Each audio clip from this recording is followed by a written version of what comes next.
Army chief general Asim Munir का पाक फ़िज़ाई के ऑपरेशनल एयरबेस का दौरा। एयरबेस पहुंचने पर सरबराह पाक फ़िज़ाई ने आर्मी चीफ का इस्तकबाल किया। पाक बहरिया के सरबराह एडमिरल नवीद अशरफ भी मौजूद थे। ISPR के मुताबिक जनरल आसिम मुनीर ने कसीरुल मुल्की मश्क इन द शील्ड 2024 का मुशाहिदा किया। मश्क में 24 ममालिक के फ़िज़ाई अफवाज हिस्सा ले रही हैं।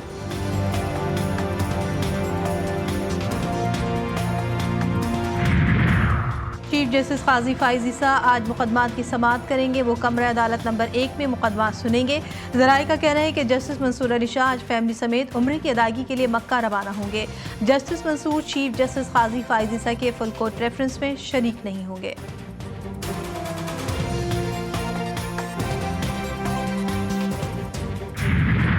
तोशाखाना 2 केस में साबिक खातून अव्वल बुशरा बीबी को रॉबकार जारी न होने के बायस रिहाई न मिल सकी। PTI बुकला मचल के जमा कराने के लिए अदालतों के चक्कर लगाते रहे, जिस दौरान अदालती वक्त खत्म हो गया। आज रॉबकार जारी होने का इम्कान, फैसल वाबदा ने रिहाई डील का नतीजा करार दे दी।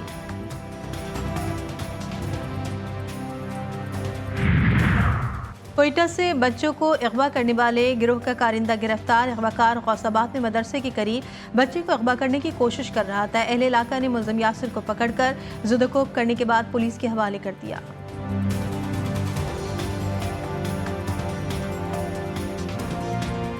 के शहर काजान में रूसी सदर व्लादिमीर पुतिन की सरबराही में 16वीं ब्रिक्स समिट का आगाज।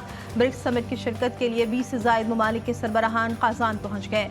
ब्रिक्स समिट के दौरान दो तरफा मुलाकातों का सिलसिला भी जारी। रूसी सदर की जानिब से मेहमानों के एजाज़ में शानदार इशाया भी दिया गया।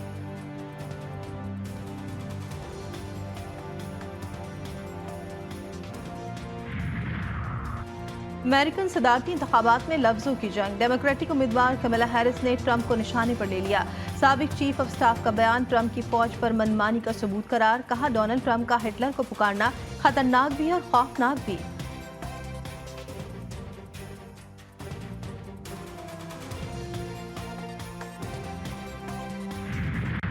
कराची में डाकुओं ने एक और घर का चिराग गुल कर दिया। एक और बीवी का सुहाग, एक और बच्ची का साइबान छीन लिया। एहसनाबाद में डकैती मुज़ाहमत पर बेरहम डाकुओं ने शहरी को गोली मारकर कत्ल कर दिया। मकतूल फरहान बेटी की दवाई के लिए बीवी का जेवर बेचकर निकला था। घात लगाए डाकुओं ने रकम और जिंदगी दोनों ही छीन ली। मकतूल माली मुश्किलात का शिकार और मेडिसिन कंपनी का मुलाजिम था। लाश घर पहुंचने पर सफ़े मातम बिछ गई।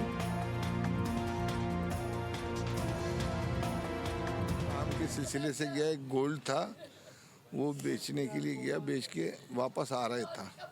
रास्ते में इन लोगों ने, डकैतों ने उसके पैसे छीन लेते, कम से कम पैसे छीन लेते। उसको तो गोलियां तो नहीं मारते, 3-3 गोलियां मारी जैसे दुश्मन को मार। कराची के शहरी सड़कों पर रुल गए। बुकला का शारा फैसल पर एहतजाज। सड़कों पर आग लगाकर दोनों ट्रैक बंद कर दिए। गाड़ियों की लंबी कतारें लग गई। घंटों बदतरीन ट्रैफिक जाम। इंतजामिया के हमले का मुकदमा दर्ज करने की यकीन दहानी। बुकला मुकदमा दर्ज कराने डिफेंस थाने पहुंच गए। शारा फैसल पर धरना खत्म। ट्रैफिक की रवानी बहाल करा दी गई। वजीर आला सिंध ने एहतजाज का नोटिस लेते हुए एडिशनल IG से रिपोर्ट तलब कर ली।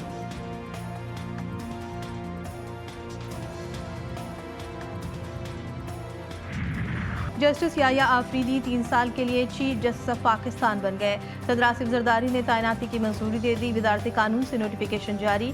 जस्टिस याया आफरीदी 26 अक्टूबर को ओहदे का हल्फ उठाएंगे।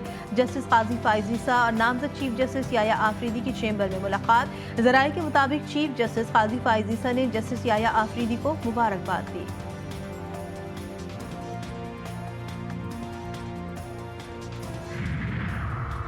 जस्टिस याया आफरीदी की बतौर चीफ जस्टिस तैनाती खुश आइंद करार। सिंध, पंजाब, लाहौर, खैबर पख्तूनख्वा, भावलपुर और इस्लामाबाद बार काउंसिल ने तैनाती का खैर मकदम किया।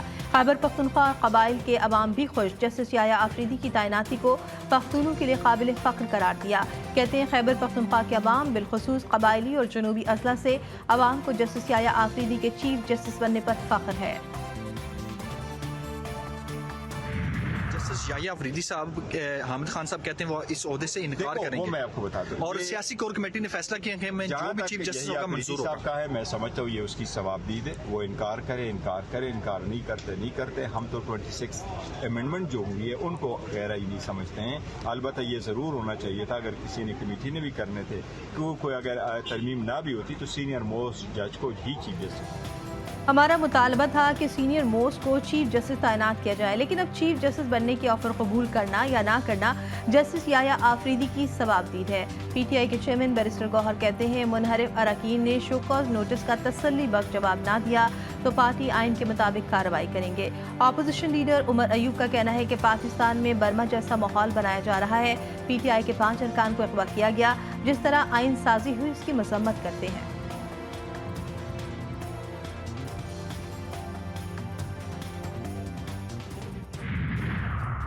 इस्लामाबाद हाई कोर्ट का बुशरा बीबी को रिहा करने का हुक्म। अदालत ने बानी पीटीआई की अहलिया को तोशाखाना 2 केस में जमानत मंजूर कर ली। 10-10 लाख रुपए के 2 जमानती मचलके जमा कराने का हुक्म। जमानत के बावजूद बुशरा बीबी की रिहाई लटक गई। अदालती वक्त खत्म होने के बाद रॉपकार जारी ना हो सके, आज रिहाई का इम्कान।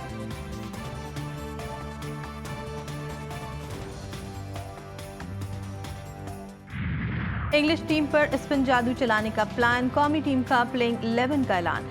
मुल्तान टेस्ट जीतने वाली टीम ही पिंडी टेस्ट खेलेगी। कौमी टीम 3 स्पेशल स्पिनर्स के साथ मैदान में उतरेगी। आमिर जमाल बतौर ऑलराउंडर खेलेंगे। रावलपिंडी में होगा आज इंग्लैंड के खिलाफ अहम मार्का। 3 मैचेस की सीरीज 1-1 से बराबर। हेड कोच जसन गिल्स्पी कहते हैं, रावलपिंडी टेस्ट के लिए पिच बहुत ड्राई है, घास मौजूद नहीं। दोनों टीमें टॉस जीतने की ख्वाहिशमंद होंगी।